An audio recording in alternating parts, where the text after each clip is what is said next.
মধ্যপ্রাচ্যের অগ্নিগর্ভ পরিস্থিতি আরও বিস্ফোরক মোড় নিচ্ছে। কাতারের দোহায় হামলার পর এবার প্রশ্ন জেগেছে, ইসরায়েলের পরবর্তী লক্ষ্য কি তবে তুরস্ক? ইসরায়েলের কট্টর ডানপন্থী বিশ্লেষকরা বলছেন, আঙ্কারাই হতে পারে পরবর্তী টার্গেট।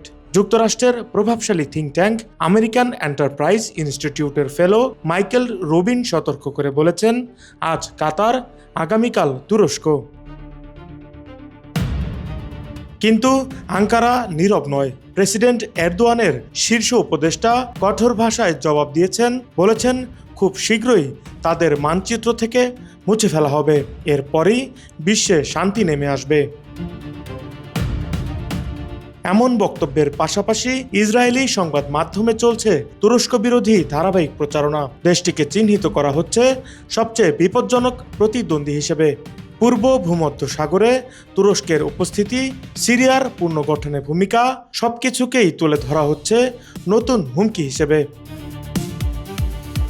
উত্তেজনা আরও বাড়িয়েছে প্রধানমন্ত্রী নেতানিয়াহুর সাম্প্রতিক মন্তব্যে।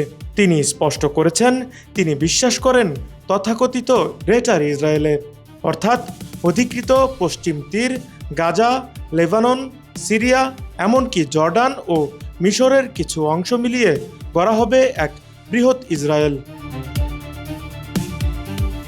তুরস্কের প্রধানমন্ত্রী হাকান ফিদানের মতে এই দৃষ্টিভঙ্গির লক্ষ্য স্পষ্ট, প্রতিবেশী দেশগুলোকে দুর্বল রাখা, বিভক্ত করা আর ইসরায়েলকে শক্তিশালী আঞ্চলিক শক্তি হিসেবে প্রতিষ্ঠা করা।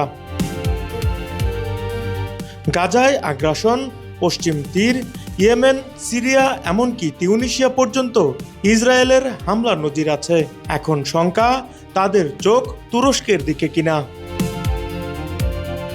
প্রশ্ন একটাই, এটি কি শুধু সতর্ক বার্তা, নাকি মধ্যপ্রাচ্যের মানচিত্র পাল্টে দেওয়ার এক বৃহৎ পরিকল্পনার শুরু? সময়ই বলে দেবে সেই উত্তর।